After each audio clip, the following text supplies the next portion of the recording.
함께 볼 하나님의 말씀은 로마서 8장 29절 30절 두 구절 말씀입니다. 우리 다 함께 일어나셔서 열린 마음으로 하나님 말씀 받도록 하겠습니다. 로마서 8장 29절 30절 제가 하나님 말씀 29절부터 봉독해 올립니다. 하나님이 미리 아신 자들 또한 그 아들의 형상을 본받게 하기 위하여 미리 정하셨으니 이는 그로 많은 형제 중에서 맏아들이 되게 하려 하심이니라. 또 미리 정하신 그들을 또한 부르시고 부르신 그들을 또한 의롭다 하시고 의롭다 하신 그들을 또한 영화롭게 하셨느니라. 아멘. 하나님의 말씀입니다. 저는 여러분의 마음이 활짝 열어져서 하나님께서 의도하신 바 본문의 교훈이 여러분과 저의 마음속에 꼭 각인되고 새겨지게 되기를 주님의 이름으로 축복드립니다. 제가 오늘 아침에 회개 많이 했습니다. 여러분 설교를 준비하다 보면 그런 주가 있거든요. 설교가 너무 잘 풀리는 거예요. 쫙 한 번에 앉아서 쫙 쓰고 계속 돌아가면서 너무 제가 생각해도 이렇게 설교가 잘 될 수도 있고 좋은 설교도 있구나. 아무도 안 웃어주시니까 제가 좀 약간 미안한데 그래가지고 이 설교를 많은 주의 백성들이 듣게 해야지. 그랬더니 눈이 오더라고요. 그래서 너 좀 겸손해라 하신 거라는 하나님의 말씀으로 듣고 그래서 오늘 여러분에게 금요일날 소개해드렸던 좀 여러분의 마음을 좀 풀어드리기 위해서 재밌는 조크로 시작하려고 합니다. 최불암 조크입니다. 최불암 조크 한번 들어보세요. 이 제목이 최불암과 펩시인데요. 이웃집에 평소 흠모하던 여자분이 살고 있었는데 어느 날 초인종이 울리는 거예요. 띵동 띵동. 그랬더니 그 여자분이 혹시 저 펩시 있으세요? 하고 물어본 거예요. 물론이죠. 이 최불암 너무 좋아. 꺄 하고 가가지고 냉장고를 뒤진 후에 최불암씨 갑자기 나오더니 혹시 다른 것은 안 될까요? 그랬어요. 다른 것은 안 될까요? 그랬더니 이 여자분이 좀 새침한 표정으로 없으면 됐어요. 아닙니다 있어요. 그러더니 갑자기 몸을 날려서 창문을 뚫고 나가가지고 막 달려가가지고 차를 피하고 펩시를 뽑아왔습니다. 저기 있습니다. 그러고 탁 드렸어요. 그랬더니 이웃집 여자가 최불암을 쭉 아래로 위로 훑어보는 거예요. 왜냐하면 최불암 씨가 들고 있었던 것은 홍삼원이었습니다. 웃으시는 분이 계시네요. 저는 전혀 웃기지가 않았었거든요. 이거 왜 웃긴가? 왜 웃긴가? 한참 고민을 했어요. 그래서 이거를 좀 이렇게 연구를 해봤어요. 이게 왜 웃겨야 되는지. 그래서 인터넷 서치를 해봤더니 최불암 씨가 등장한 홍삼원 광고가 있더라고요. 그러니까 이 광고가 이 홍삼원 광고를 이 조크가 홍삼원 광고를 이게 패러디한 거구나. 그랬더니 좀 이해가 되더라고요. 하지만 여기 앉아있는 많은 분들은 홍삼원 광고가 뭔지도 모르시는 분이 많이 계실 거고 이 유머가 오랜 기간이 흐른 것이기 때문에 오늘 이민 사회를 살아가는 여러분과 저에게는 사실 정 목사가 조크한다니까 웃어줘야지 하고 웃어주신 거지 이게 정말 웃긴 건 아니었던 것으로 생각이 돼요. 그런데 여러분 우리가 성경을 읽을 때 이런 경험을 많이 합니다. 성경을 읽을 때 이런 경험을 많이 해요.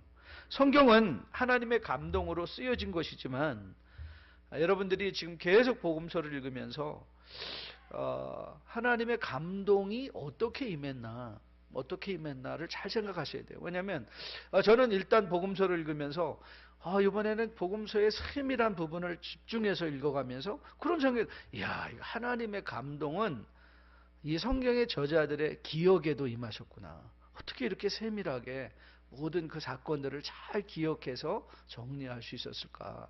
그런 생각이 들었고요. 하나님이 우리에게 감동을 주실 때 하나님 무슨 천상의 언어를 가지고 감동을 주신 것이 아니라 당시에 사람들이 사용하던 언어를 통해서 그 하나님의 뜻을 밝혀주신 거예요. 그래서 그 또한 이 누가의 복음을 읽어보면 누가는 의사로서의 그 세밀함이 있거든요. 그 하나님은 이 성경의 기자들을 사용하시는데 그들을 전혀 아무런 의지가 없는 기계적으로 그냥 하나님의 말씀을 이렇게 쓰게 하신 분이 아니라 그 쓰는 사람의 경험과 지식과 그 판단과 그리고 그가 살고 있던 상황과 언어를 사용하셔서 기록하셨단 말이죠. 그래서 여러분들이 이 성경을 읽다 보면 최불암이 들고 있던 건 다름 아닌 홍삼원이었습니다 라는 구절을 많이 당해요. 이게 뭐야 도대체? 그게 펀치라인인데, 그렇죠? 조크의 펀치라인이잖아요. 그거 하면 다 터져야 되는데 멀뚱멀뚱. 왜요? 우리가 그 상황을 이해 못하니까. 한때 정말 제가 미국에 처음 와가지고 자니 칼슨 쇼가 막 유명하다고 해가지고 그 자니 칼슨 쇼를 다 보고 있는데 우리 친구들은 옆에서 다 웃고 있는데 저는 하나도 안 웃긴 거예요. 왜냐하면 그 문화와 그 상황을 잘 모르니까. 근데 성경을 읽다 보면 이런 일이 생긴단 말이죠. 그래서 성경은 사실 만만하게 대할 수 있는 것은 아닌 것 같아요. 성경은 우리를 공부하도록 하게 하시는 것 같아요. 우리의 수준에 맞게 공부하도록 하게 하셔서 그 깊은 묵상과 공부를 통해서 오늘 말씀이 우리에게 전하고자 하는 바 그 교훈을 마치 광부가 금을 찾아 땅을 헤집고 뒤지듯이 우리가 헤집는 그 과정을 지나치 않으면 하나님이 우리에게 주시고자 하는 그 말씀들을 놓칠 때가 많이 있는 것 같아요. 이런 차원에서 하나님께서 목회자를, 교육자를, 저 같은 사람을 이렇게 세워주신 건 여러분들이 그 과정을 돕기 위함이죠. 여러분들 스스로 이 말씀 속에서 보물과 같은 교훈들을 발견해내야 되는데, 이제 저 같은 사람은 옆에서 그 과정을 도움으로 말미암아 이 보아 발견하는 기쁨을 함께 누리기 위해서 세워주신 것으로 믿습니다. 그래서 여러분들이 성경과 관련된 질문 이런 것들은 정말 주저하지 마시고 교육자들에게 혹은 장로님들에게 여쭤보면서 그 과정을 세밀하게 지나가면서 하나님이 주시는 교훈을 받는 여러분과 저 되기를 주님의 이름으로 축복드립니다. 오늘 우리가 본문으로 정한 구절에 최불암 홍삼원과 같은 펀치라인이 하나 있어요. 그게 뭐냐면 미리 아셨다. 예지, 그리고 미리 정하셨다. 이 예정이라는 말이에요. 고등학교 다닐 때 예수 믿는 친구들 놀리려고 잡아놓고 야, 네 하나님이 내가 이걸 내리실지 올리실지 아니 모르니 막 그러면서 놀렸던 기억이 많이 있어요. 하나님이 아니 모르니 예지 예정에 관해서. 그렇죠. 또 어떤 사람들은 예지 예정을 가지고 하나님께서는 요게 믿을지를 아시고 정하셨다. 믿을지를 아시고 정하셨다는 그런 논리로 또 좀 이상한 논리를 전개해가는 구원이, 그래서 우리가 어쨌든지 내가 믿는 행위를 통해서 내가 구원을 얻어야 된다는 이렇게 말을 하시는 분들도 많이 있습니다. 바울은 로마서 12장 3절에서 이렇게 권면했어요. 이렇게 경고했어요. 로마서 12장 3절을 한번 들어보실래요? 내게 주신 은혜로 말미암아 너희 각 사람에게 말하노니 마땅히 생각할 그 이상의 생각을 품지 말고 오직 하나님께서 각 사람에게 나누어 주신 믿음의 분량대로 지혜롭게 생각하라. 여러분, 사실 우리는 하나님의 마음을 알 수 없습니다. 하나님은 하나님이시기 때문에 이 부분은 제가 나중에 좀 더 깊이 파고 여러분과 함께 나누려고 하는데요. 사실 그 사실을 우리가 먼저 성경을 읽고 들어가면서 우리가 먼저 기억해야 되는 것, 하나님은 내가 다 내 머리로 figure out 할 수 있는 분이 아니시다. 그래서 우리는 어떤 마음을 갖는 거예요? 하나님께서 각 사람에게 나누어 주신 믿음의 분량대로 지혜롭게 생각해야지. 내 믿음의 분량대로 지혜롭게 생각하는 것. 그래서 하나님이 우리에게 주시고자 하는 풍성한 교훈의 말씀을 오늘 우리의 삶에서 받아서 그걸 받아 누리는 삶을 사는 것. 저는 이것이 성경을 대하는 성도의 지혜라고 생각을 합니다. 비록 우리가 하나님의 마음에 대해서 다 알 수는 없지만, 그러나 우리가 하나님에 대하여 하나님의 마음에 하나님의 뜻에 필요한 것들은 다 알 수 있도록 하나님께서 성령이 역사해 주신단 말이죠. 그렇죠? 저는 그 사실을 확실하게 믿습니다. 성령을 우리에게 주신 것은 성령으로 하여금 우리가 알아야만 하는, 그렇죠? 우리의 구원과 우리의 성도의 삶에 필요해 우리가 마땅히 알아야 되는 그 구원의 지식들을 하나님께서 이해하게 하시고 구원에 따라 살게 하시려고. 그래서 말씀을 읽으면 우리는 무슨 확신을 가질 수 있어요? 하나님의 선하시고 기뻐하시고 온전한 뜻이 무엇인지를 분별할 수 있게 된다는 거예요. 누구를 향한? 나를 향한, 너를 향한 말씀이 아니라 나를 향한 하나님의 이 뜻을 우리가 분별하여 알 수 있는 것입니다. 이런 차원에서 우리가 로마서도 이 파편적으로 읽는 것이 아니라 로마서를 이렇게 전체적으로 볼 줄 아는 이 안목을 여러분이 꼭 가지셔야 됩니다. 그래서 로마서를 딱 생각하면 이 전체가 먼저 그려지고 그 전체 속에서 부분으로 말씀하시려는 내용들을 오늘 여기서 예지나 예정이라는 그 개념만 쭉 뽑아내가지고 그거를 막 설명하는 것이 아니라 로마서 전체가 말하고자 하는 문맥 속에서 맥락 속에서 오늘 본문이 차지하고 있는 의미는 무엇이냐. 그래서 사실 여러분들이 이런 식으로 로마서를 이해하면 참 좋습니다. 로마서는요, 우리가 기억할 만한 굵직굵직한 포인터 구절이 있습니다.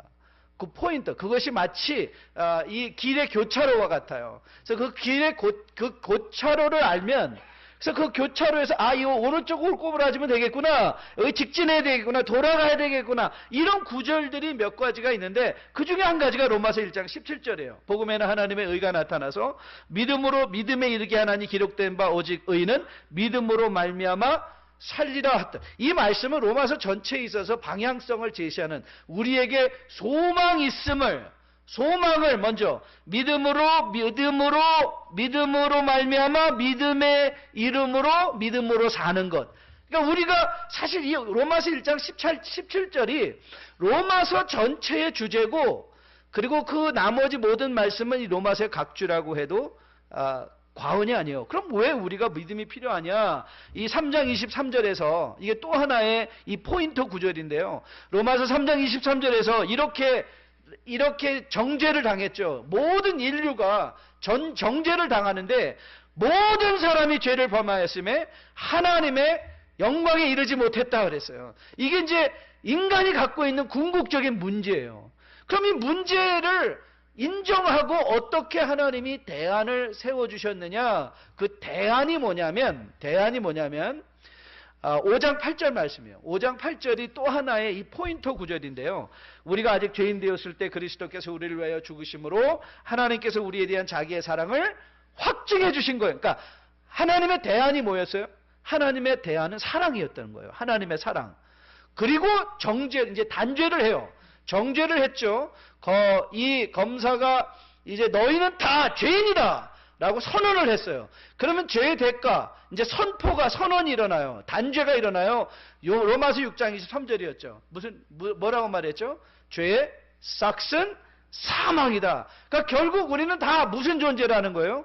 모든 사람은 누구나 할 것 없이, 어린애나 어른이나 할 것 없이 이 땅에 호흡을 하며 태어난 모든 사람들은 하나님의 영광에 이르지 못한 거예요. 그래서 영광에 이르지 못한 건 죄 때문이고, 그렇기 때문에 죄의 싹은 뭐다?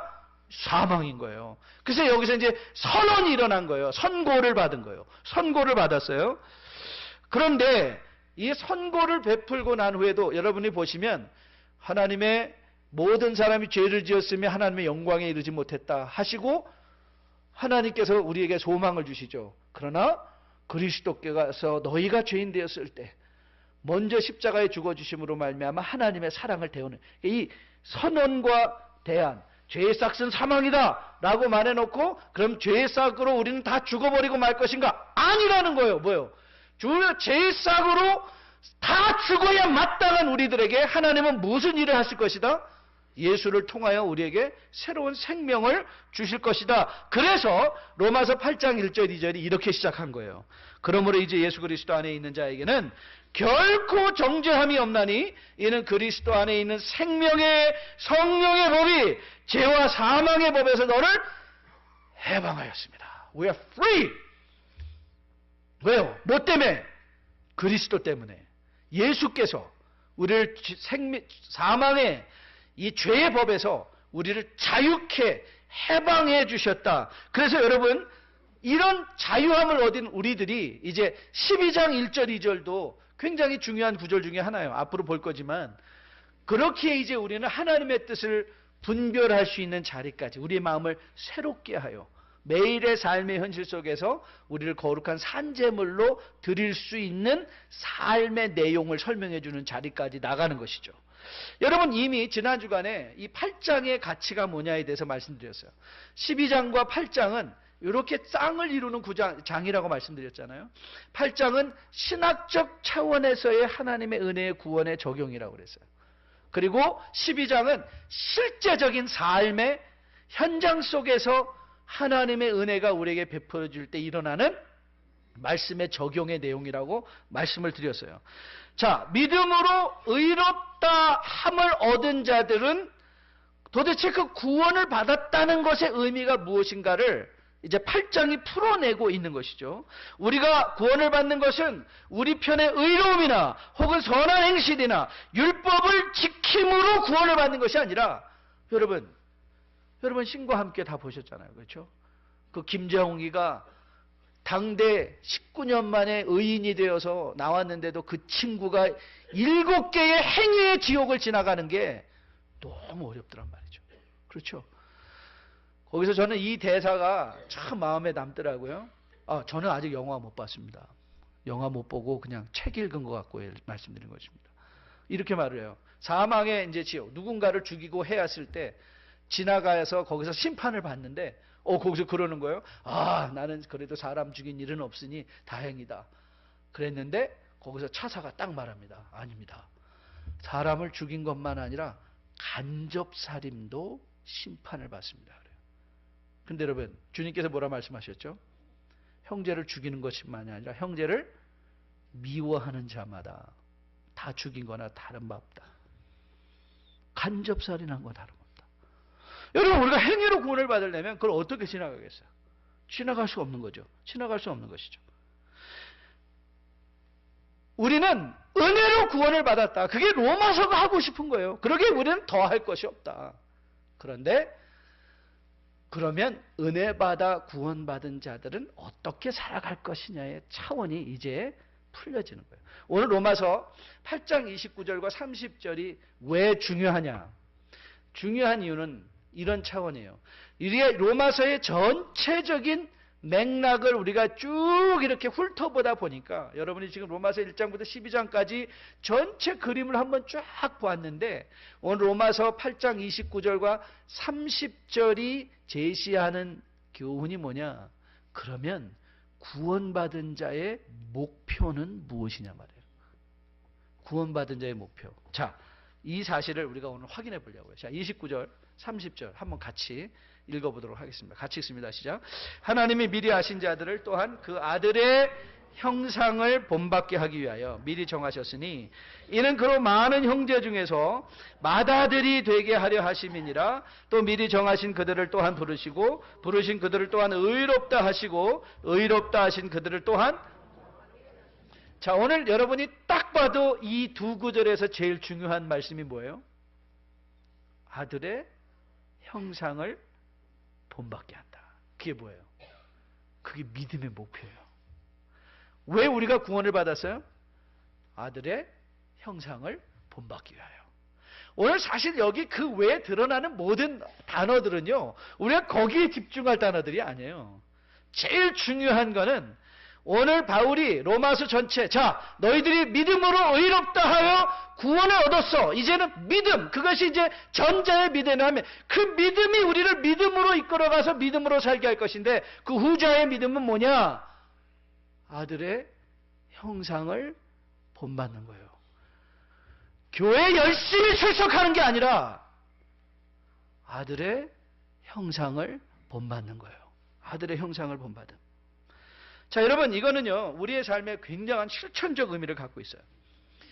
우리가 흔히 믿음 생활을 잘한다 그러면 무슨 교회 와서 봉사하고 뭐하고 헌금도 많이 하고 이런 것들이 믿음 생활을 잘한다고 생각해요. 그런데 여러분, 제가 한번 이렇게 여러분에게 질문을 던져볼게요. 여러분이 생각하고 있는 한국교회의 많은 문제들, 아니, 우리는 한국교회라는 셋ting이 아니니까 이민교회라는 셋ting에서 여러분들이 한두 번 다 교회 분쟁을 지나오셨죠. 교회 분쟁 다 지나오셨을 거예요. 그런데 여러분, 여러분이 지나고 경험한 그 분쟁 속에서 교회에 열심 내지 않는 사람 때문에 분쟁이 일어난 적 있습니까? 헌금 많이 하지 않는 사람 때문에 분쟁이 일어난 적이 있던가요? 아니에요. 많은 경우에는 교회 일에 열심히 하고 헌금 많이 하는 사람 때문에 분쟁이 일어나요. 아이, 헌금 안 해서 마음이 찌뿌듯했는데 마음 시원. 이렇게 적응하면 안 되는 거예요. 새겨서 잘 들어보세요. 여러분, 우리가 하나님을 사랑한다는 게 뭔가? 오늘 여기 와서 우리가 무슨 일을 열심히 하는 건가? 정말 한번 어떻게든지 로또처럼 한 번 돈 엄청 벌어서 나도 보란듯이 하나님께, 보란듯이 하나님, here it is. That's your share. This is my share. 한번 보란듯이 하나님 앞에 체크 써보는 건가요? 여러분, 하나님을 사랑한다는 것, 제가 오늘 여러분에게 답을 드리겠습니다. 하나님을 사랑하는 건 아들의 형상을 본받는 것입니다. 아들의 형상을 본받는 것입니다. 여러분, 사도행전을 따라 지금 묵상하면서 11장에 이르면 11장에 아주 기가 막힌 표현이 등장합니다. 안디옥 교회의 현실, 이제 바나바가 바울을 데리고 와서 안디옥에서 사역을 하다가 거기서 이런 커멘트가 사도행전 11장 말엽에 등장합니다. 바나바가 사울을 찾으러 다소에 가서 만남에 안디옥에 데리고 와서 그 둘이 교회에 1년간 모여 있어 큰 무리를 가르쳤고 제자들이 안디옥에서 비로소 그리스도인이라 일컬음을 받게 되었더라. 이렇게 했어요. 그래서 제자라는 말이 뭐로 바뀌었어요? 그리스도인으로 바뀌었어요. 근데 이 크리스천이라는 말은 마치 우리가 어거스터니엔이라는 것은 어거스트라는 사람을 따라간다는 거예요. 어거스터를 닮았다. 그래서 어거스터니엔 이렇게 하는 거예요. 우리가 크리스천 하면 영어로는 이 그리스도를 닮은 사람이라는 거예요. 그리스도와 같은 사람, Christ-like person. 여러분, 왜 안디옥에 이 사도행전 11장, 왜 안디옥 교회가 이 전체 교회에서 이 사도행전에서 중요한 자리를 차지하는가? 안디옥 교회가 여러 가지 first, 가장 먼저 된 일들을 많이 했어요. 바울과 바나바를 선교사로 파송하는 일도 안디옥에서 13장에서 일어나잖아요. 그런데 더 중요한 건 뭐냐면 그들이 그리스도를 닮은 자라 일컬음을 받았다는 거예요. 그러니까 사람들이 보면 와, he looks like Jesus. 자, 여러분 한번 쫙 손을 내려놓고 아무한테도 얘기하지 않아도 돼요. 한번 생각해 보세요. 사람들이 나를 보고 누구 닮았다고 할까?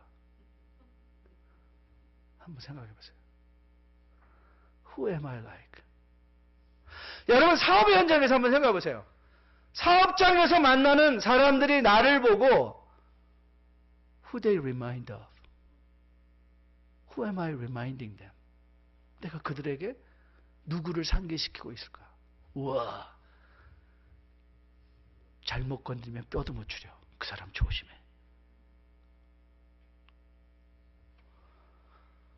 과연 우리는 신앙생활을 한다고 하는데 여러분들이 교회에서 섬길 때 교회에서 섬기는 사람들이 여러분을 보고 여러분은 누구를 상기시키고 있나요? 그럼 여러분이 이런 생각이 들죠. 참, 그럼 저도 예수 닮고 싶어요. 근데 저는 수염이 안 나요. 예수님 무슨 수염 갖고 무슨 이제 하얀 로브 입고 다니시는 게 예수인가요? 샌들 신고 다니면, 아니, 겨울에 샌들 신으시면 안 돼요. 겨울에는 부트를 신으셔야 돼요. 여러분, 예수 그리스도를 닮는 게 무슨 우리 겉모습을 바꾸면 예수를 닮게 되나요? 아니에요. 제가 오늘 아침에 빌립보서를 읽었는데요. 빌립보서에 이 말씀 있는 거 여러분 기억하시죠? 빌립보서 2장 5절 이하에 너희 안에 이 마음을 품으라. 곧 그리스도 예수의 마음이니 그는 근본 하나님의 본체시나 하나님과 동등됨으로 취할 것을 여기지 아니하시고 오히려 자기를 비워 종의 형체를 가지사 사람들과 같이 되셨고 사람의 모양으로 나타나사 자기를 낮추시고 죽기까지 복종하셨으니 곧 십자가에 죽으심이라. 우리가 예수를 본받는 게 무슨 뜻이라고요? 십자가에 죽는 거예요. 고린도전서 13장에 이 말을 하죠. 바울이 10장에서 이렇게 사랑을 표현합니다. 사랑은 오래 참고 사랑은 온유하며 시기하지 아니하며 사랑은 자랑하지 아니하며 교만하지 아니하며 무례히 행하지 아니하며 자기의 유익을 구하지 아니하며 성내지 아니하며 악한 것을 생각하지 아니하며 불의를 기뻐하지 아니하며 진리와 함께 기뻐하고 모든 것을 참으며 모든 것을 믿으며 모든 것을 바라며 모든 것을 견디느니라.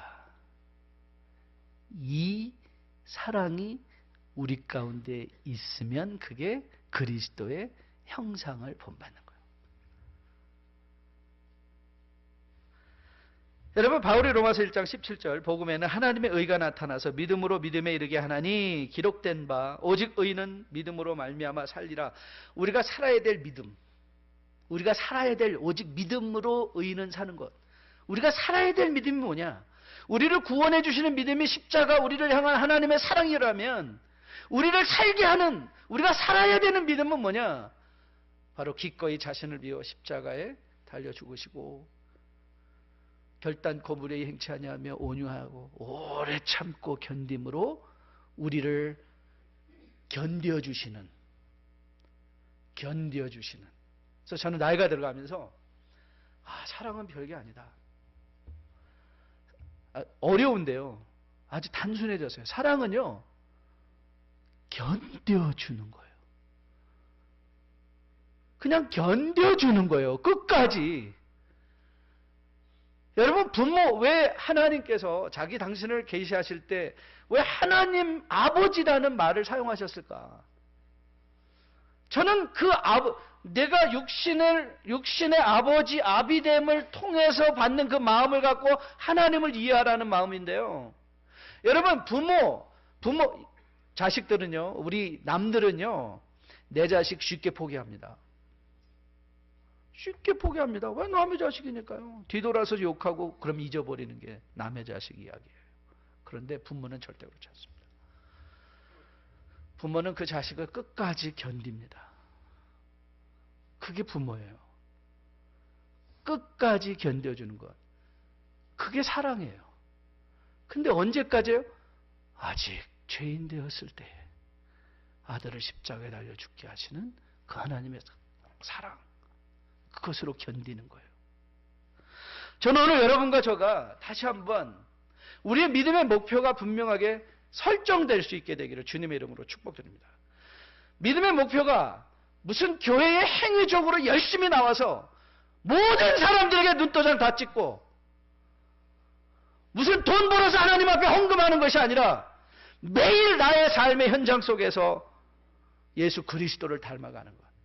그러다 보니까 이 말씀을 준비하다가 제가 옛날에 바른생활책을 통해서 읽었던 그런 거 보면 한국 교육이 너무 좋아요. 한국 교육 시스템. 이 생각이 딱 나타난 거예요. 여러분, 나다넬 호돈의 큰 바위 얼굴 생각나요? 언젠가 우리 마을을 구원해 줄 그 큰 바위 얼굴이, 그런데 그 마을 속에 있던 그 사람의 얼굴 속에서 그 큰 바위 얼굴의 형상이 나타난다. 이 세상을 이 세상을 구원할 구원자는 거창한 일을 하는 사람이 아니라 매일 나의 삶의 현장 속에서 예수를 담기를 힘쓰는 자. 저는 그래서 사실 저도 한국교회 보고 할 말 많이 있을 것 같아요. 한국교회 욕하고 싶어요. 세습이니 뭐니. 그런데 저는 그걸 이렇게 참아요. 그런데 만일 내가 나의 삶의 현장 속에서 먼저 예수 그리스도의 형상을 본받는 삶을 살아내려고 하면 교회에 대한 평판은 나아지지 않을까. 사람들을 막 비판하고 정죄하기 전에 과연 나는 그런 삶을 살아낼 수 있을까? 내 삶의 현장 속에서 나는 견디고 버티는 가운데 오래 참음으로 끝까지 사랑할 수 있을까? 그런데 여러분 별로 그렇게 달가운 표정은 아니신 것 같아요. 왜냐하면 예수님을 닮아간다는 것, 예수님처럼 손해보고 죽고 십자가에 달려 죽어야 된다니, 저는 이 말씀을 들을 때 굉장히 절망이 되더라고요. How can I be like that? 내가 정말 그런 삶을 살아낼 수 있을까? 근데 바울은 그걸 아는 것 같아요. 너희들이 이걸 읽으면서 마음에 이제 의심이 들지. 과연 내가 아들의 형상을 본받는 성도의 삶을 살 수 있을까? 바로 그것을 설명하기 위하여 이제 미리 아심과 미리 정하심을 등장시키는 거예요. 미리 아심과 미리 정하심. 즉 다시 말하면 우리가 어떻게 아들의 형상을 본받는 자리에 들어설 것인가, 하나님은 어떻게 우리를 도우시는가, 그 도우심에 대한 건데요. 자, 이 미리 알다라는 단어가 굉장히 중요해요. 이 미리 알다라는 건 어떤 지식을 foreknow. 그런데 이 지식은요, 절대적으로 여러분이 잘못해서 마치 최불암 씨의 홍삼원식으로 이해하시면 안 된다는 거예요. 전체적인 히브리 사람들, 그리고 전체적인 성경의 맥락 속에서 도대체 언제 하나님이 내가 너를 안다라고 하셨을 때 그 안다의 의미가 무엇인가를 여러분이 생각하셔야 돼요. 이 부분을 강론하시면서 존 스타트 목사님은 이 단어를 이렇게 설명하셨어요. 한번 들어보실래요? Hebrew verb to know.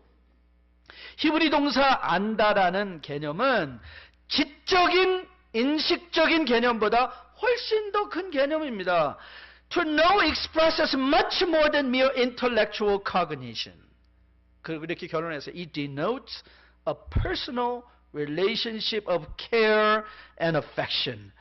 히브리 동사 알다는 지적인 인식 개념보다 훨씬 더 큰 개념으로 이 말이 의도하자 하는 것은 개인적인 돌봄, 애정이라는 관계적 표현이라는 거예요. It's a relational term. 관계적 표현. 그래서 존 메리라는 성경학자의 말을 인용하면서 스타트 목사님은 이렇게 결론을 내셨어요. No is used in a sense particularly synonymous with love.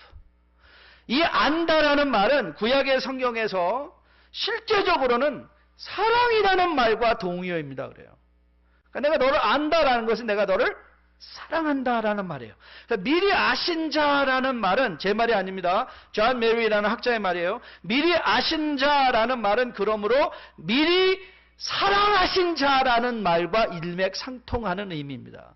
즉 우리가 아직도 썩어짐의 종로를 타는 이 세상에서 예수 그리스도를 닮을 수 있도록 시도할 수 있는 용기의 근원이 어디서 오는가? 하나님의 사랑이라는 거예요. 우리를 미리 알고 사랑하시는 거 하나님의 사랑. 우리가 예수 닮는 것이 두려워지고 여러분이 예수 닮으려고 하면 여러분의 자존심이 다 구겨질 것 같고 여러분이 모아두고 여러분이 중요하게 되기는 물질 다 손해볼 것 같은데 우리가 그 손해보는 것까지도 시도할 수 있는 용기가 어디서 오는가? 미리 아심, 미리 정하심, 사랑하심, 끝까지 보장하심. 그래서 우리는 우리의 삶의 현장 속에서 뭐 할 수 있어요? 시도할 수 있는 거예요. 뭐를? 예수 닮기를. 예수 닮기를 시도할 수 있는 거예요. 이런 맥락에서 볼 때 이 로마서 8장에서 하나님의 미리 하신 미리 정하심을 언급하는 이유가 이 낀 세대 속에서 우리의 믿음을 잘 지켜서 주님 다시 오시는 날까지 온전한 성도의 삶을 살아가도록 우리를 격려하시는 말씀이고, 그래서 이 말씀이 자연스럽게 31절 이하로 어떻게 연결되는가 보세요. 결론이죠. 우리 로마서 8장 38절 39절 성경 펴고 한번 같이 한번 읽어볼게요. 이 미리 정하심, 미리 아심의 결론적 표현이 이거예요. 같이 읽습니다. 시작. 내가 확신하노니 생명이나 천사들이나 권세자리나 현재일이나 장래일이나 능력이나 높음이나 깊음이나 다른 어떤 피조물이라도 우리 주 예수 그리스도 안에 있는 사랑에서 뭐 한다고요? 끊을 수 없다는 거예요. 그러니까 뭐 하라는 거예요? 시도하라. 뭐를? 예수 닮기를. 그리스도 아들의 형상을 본받기를 뭐 하라는 거예요? 시도해보라는 거예요. 마음에서 분노가 올라와가지고 그 쓴 말이 여기까지 나올 때 하나님의 사랑을 생각하고 뭐예요? 꼭 삼키고 버티고 견디고 오래 참고 온유하고 무례한 말 하지 않고.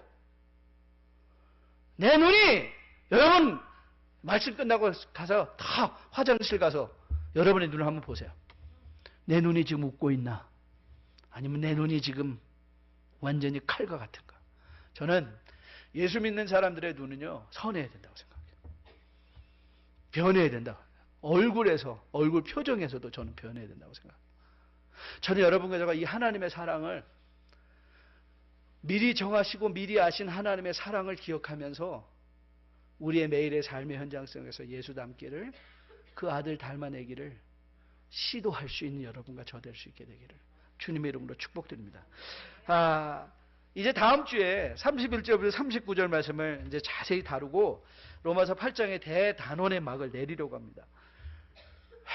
섭섭해 하실 필요 없습니다. 왜냐하면 로마서 9장의 대단원의 막이 또 시작됩니다. 그런데 이 미리 아신다, 미리 정하셨다라는 이 구절을 묵상하면서 여러분과 이 성경 읽기의 지혜를 잠깐 한번 나눠보려고 해요. 성경을 읽는데 지혜가 필요합니다. 여러분, 성경을 읽다 보면 우리가 알 수 있는 것이 있고 알 수 없는 것이 있습니다. 그리고 성경이 말하고 싶은 것이 있고 말하고 싶지 않은 것이 있습니다. 성경 읽기에서 여러분들이 가장 필요한 지혜는 이걸 구분할 줄 아는 지혜예요. 성경이 오늘 뭘 말하고 싶어 하는가, 뭘 말하지 않으려고 하는 것인가. 그래서 성경이 말하고자 하는 것들은 마음에 받고 넘어가되 성경이 말하지 않고자 하는 것들은 지나갈 줄 아는 마음을 갖는 것이죠. 제가 팔로우하며 즐겨 읽는 성경학자 피터 앤스라는 박사 교수님이 계십니다. 그분이 우리의 시대의 문제를 4가지로 요약을 했어요. 4가지로 요약을 했는데 제가 참 너무 동감이 됐어요. 그 4가지의 두 번째부터 제가 시작해요. 피터 앤스 교수님이 지금 현재 우리가 살고 있는 시대의 문제를 뭐냐면 overly individualized, 지나치게 개인화된 사회 속에 우리가 살고 있다는 거예요. 그런데 이거는 지난주에 개인주의적인 사고 외에도 이 overly individualized 된 사회 속에서는요, 지나치게 개인화된 사회 속에서는 다 자기가 왕이에요. 자기가 다 기준이에요. 모든 일의 기준이 자기 필딩의 기준이 되어 있다는 거예요. 그래서 요즘 전도가 어려운 거예요. 왜냐하면 모든 사람이 객관적인 진리는 없어. 성경이라는 진리가 어디 있어? 내 마음에 와닿는 게 진리지. 그러니까 이런 overly individualized 된 사회 속에 우리가 살고 있고, 세 번째는요, 이제 white male privileges, 백인 남성 우월주의. 이건 우리가 지금 계속해서 이 뉴스를 통해서 보고 있는 것이죠. 그리고 마지막 4번째 문제를 뭐라고 했는가 하면 the shifted view of wealth, 왜곡된 부의 개념이라고 해요. 그걸 아주 명쾌하게 피터 교수가 자기를 설명하면서 얘기를 하더라고요. 하루에 이 세계에 굶어 죽는 아이의 숫자가 19,000명 이상이래요. 굶어 죽는 거예요. 19,000명 이상이 그냥 죽고 있대요. 그런데 자기가 이렇게 얘기를 해요. 우리 집에 5마리의 강아지들이 펫이 있는데, 애완동물이 있는데 이들은 아무도 굶고 있지 않습니다. 그러니까 이게 지금 뭔가 잘못됐다는 거죠. 자기 삶을 들어서 그렇죠. 우리 집에 있는 개들은 잘 먹고 잘 사는데 이 19,000명 이상의 아이들이 죽어가고 있는, 배고파서. 이런 사회 속에 우리가 살고 있다. 그리고 그분이 제시한 첫 번째 문제가 뭐냐면 이거였어요. overly intellectualized society. 지나치게 지식화된 사회라는 거예요. 지나치게 지식화됐다. 제가 피터 앤스의 글을 인용해 드리겠습니다. 그가 이렇게 시작합니다. First, as a Western Christian, my faith is overly intellectualized. 가장 먼저 문제는 나의 믿음이 너무 지식화되어 있다는 것입니다. 그러면서 그가 이렇게 말했어요. 제가 번역한 걸 그냥 읽어드리겠습니다.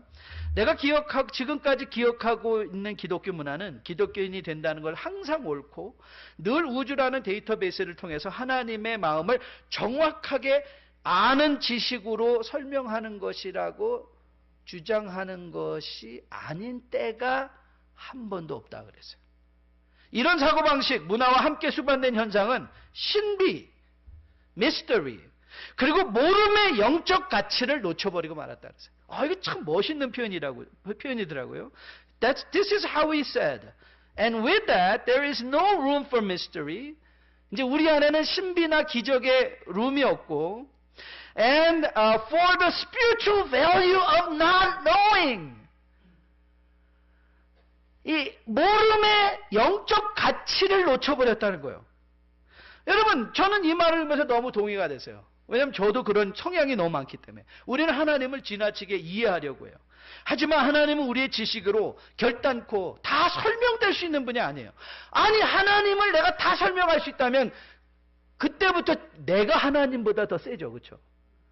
우리가 무언가를 설명할 수 있다는 건요, 그거에 대해서 알고 있다는 거예요. 그런데 우리가 하나님을 세세하게 전부 다 설명하고 설득할 수 있다면 그건 내가 하나님보다 더 나은 존재라는 그건 교만한 표현일 수밖에 없어요. 그래서 여러분들이 성경을 읽다 보면 여러분들이 모르고 이해되지 않는 구절들이 많이 나와요. 많은 분들이 성경 읽기에 어려운 이 성경 읽기를 마치기가 어렵다는 게 뭐냐면 목사님 성경이 어려워요. 원래 성경은 어려운 거예요. 그런데 막 어떤 사람들이 막 그런 간직에 현혹되죠. 말씀이 꿀송이 같이 달고 읽기만 하면 그냥 막 하나님 말이 쏙쏙 들어오고. 그런 사람은 그냥 한 2억몽 중에 한 명? 한 명도 없을 수도 있어요. 그 사람들 가까이 가서 보면 어떤 분이 그 연구를 했더라고요. 정말 불치병에 걸려서 예수님만 믿고 낫다고 한 사람들을 막 하면서 그분을 이제 쫓아가면서 그분들을 다 쫓아가면서 자기가 그분은 제가 이름을 제가 언뜻 기억이 안 나는데 무슨 목사님이셨어요. 너무나 영적인 그 능력이 많으셔가지고 많은 집회에서 많이 이분이 그 신유의 은사를 일으킨 분인데 어느 날 갑자기 이분이 집회를 막 다니면서 궁금해진 거예요. 내가 죽음에서 고쳐준 사람들이 신앙생활을 잘 하고 있을까? 그래서 자기가 집회를 다니면서 다시 리트레이스 하기 시작한 거예요. 그랬는데 거의 대부분의 죽었다 살아난 사람인데도 신앙생활은 개차반이더라. 그래서 그 사람은 하나님 앞에 기도했다. 하나님 이 신유의 능력 걷어가 주세요. 자님 더 이상 이거 안 하겠습니다. 여러분 믿음 생활을 할 때 우리가 무슨 하나님을 우리의 능력처럼 사용하는 게 아니에요. 하나님은 우리의 생각보다 훨씬 크시고요. 하나님은 우리가 알 수 없는 우리와 공유하지 않는 속성을 가지고 계신 하나님이세요. 그렇기에 여러분들이 성경을 읽다가 모르는 부분이 나오면 여러분이 못난 게 아니에요. 우리는 자꾸 그런 생각 때문에 두려운 거예요. 나는 이것도 이해를 못하나? 아니에요. 이것도 이해를 못하는 게 정상이에요. 그래서 그때는 그 모름의 영적 가치가 뭔지 아세요? 성경을 읽다가 모르고 이해가 안 되는 부분이 나오면 그렇지 내가 인간이지 하고 넘어가시라는 거예요. 그런데 그걸 자꾸 자기의 만족을 위해서 이해하고 싶어 하는 거죠. 아니요. 그런데 여러분 그거 아십니까? 하나님께서 우리가 구원과 우리 믿음 생활에 필요한 지식은요. 여러분이 성경을 반복해서 읽다 보면요. 깨닫게 해주신다니까요. 그 제가 경험한 거예요. 성경을 계속해서 반복해서 읽으면 성경이 늘 새로워요. 아니 작년에도 3번이나 읽었는데 이번에 또 읽는데 또 새롭다니까요. 또 노트할 게 생긴다니까요. 왜 그런 줄 아세요? 하나님께서 그때의 적절. 성경은 우리가 생각한 것보다 훨씬 성경을 10,000번을 읽어보세요. Can you say I know in and outs of the Bible? No. 10,000번 아니라 10,000번을 읽어도요. 우리가 이해하지 못할 하나님의 사랑이 있어요. 하나님의 모습이 있어요. 이 안에. 그래서 10,000번을 읽어도 이해되지 않는 부분이 있어요. 그 이해되지 않을 때 우리는 나는 인간이구나. 그걸 깨달으라는 거예요. 그게 영적 모름의 가치예요. 오늘 말씀에 등장한 미리 아심, 예지, 미리 정하심, 예정도 무슨 하나님 제가 이거 하면 돈 벌 수 있을까요? 아니면 제가 동쪽으로 이사 갈까요? 여러분 놀랍게도 미아리의 굉장한 좋은 커스터머들은 교회 다니는 분들이래요. 목사님까지 미아리가 가지고 물어보신대요. 동쪽에다 개척할까요? 아니면 서쪽에다 개척할까요? 여러분 그런 게 아니에요. 오늘 바울은 예지 예정을 통해서 우리를 격려해요. 뭐로 격려하고 있죠? 내가 예수님의 형상 본받는 걸 뭐 하지 말라는 거예요? 두려워하지 말라는 거예요. 두려워하지 말라. 이사야 선지자의 말씀이 그래서 우리에게 많은 위로가 됩니다. 이는 내 생각이 너희 생각과 다르고 내 길은 너희의 길과 다름이라 여호와의 말씀이라. 이는 하늘이 땅보다 높음같이 내 길은 너희 길보다 높으며 내 생각은 너희의 생각보다 높음이다. 우리가 이 하나님의 생각을 모르기 때문에 저는 흥미진진해요. 내가 저 인간은 안 돼. 그런 사람이 있거든요. 어떻게 저런 사람이 있을까? 그런데요, 저는 너무 감사해요. 내 생각이 전부가 아니라는 게. 하나님이 바꾸시더라고요. 하나님이 복 주시더라고요. 저런 사람을 하나님께서 인도하시더라고요. 그러니까 얼마나 이게 우리에게 소망이 되는 말씀이에요? 우리의 생각보다 훨씬 크게 역사하시고 우리의 생각과 다르게 역사하시는 하나님. 그러니까 뭐 할 수 있어요? 우리는 흥미진진하게 신앙생활을 했어요. 하나님은 또 어떻게 일하실까? 하나님은 어떻게 역사하실까? 그 기대하는 마음이, 소망이 우리 가운데 생기죠. 그래서 우리는 뭐 할 수 있어요? 기다릴 수 있는 거예요. 하나님이 일하시겠지. 하나님이 일하시겠지. 저는 목회하면서 그게 많이 생겼어요. 목회하면서 정말 힘들고 어려운 일이 생기면 그 마음이 들 때 위로가 되더라고요. 난 아무것도 할 수 없지만 하나님이 하시겠지. 하나님이 하시겠지. 내가 할 수 있는 일은 버텨야지. 내가 할 수 있는 기다려야지. 내가 할 수 있는 일은 화내지 말아야지. 내가 할 수 있는 일은 무릎 꿇어야지. 내가 할 수 있는 일은 말씀 묵상해야지. 내가 할 수 있는 일은 오늘 정직하게 살아야지. 내가 할 수 있는 일은 오늘 겸손해야지. 내가 할 수 있는 일은 오늘 내가 검소하게 살아야지. 그리고 기다려야지. 하나님의 일하시. 제가 기억하고 있는, 저는 아버지에 대한 기억이 별로 없습니다. 제 아버님이 제가 11살 때 돌아가셨는데 제가 잊지 못하는 기억이 있습니다. 저는 사실 어려서 장난감 이런 것도 많이 사본 적이 없는데 제가 제일 우리 동네에서 뛰어난 얼레를 갖고 있었습니다. 그것도 무려 육각얼레. 얼레가 뭔지 아시죠? 모르세요? 연 날릴 때 쓰는 거예요. 실 감아가지고. 그게 제 평생에 한 번 저희 아버님이 저에게 만들어준 얼레였어요. 아버님 손재주가 좋았던 것 같아요. 이 얼레는요, 마지막에 요즘에 드릴로 구멍을 뚫지만 얼레의 구멍을, 이 철사를 끼기 위해서 얼레는 철사를 걸어 넣어야 되거든요. 그래서 바람이 불면 탁 잡고 있으면 팍 돌아 쭉 날아가요. 그거 날아가고 그 마지막 구멍은요, 정말 이 춘신의 얼레는 이 드릴로 갖고 짜는 게 아니에요. 구멍을 뚫는 게 아니에요. 이 새꼬장이를 달고 가지고 그걸 태워가면서 구멍을 뚫는 거예요. 그래서 거기 탄 자국이 있어요.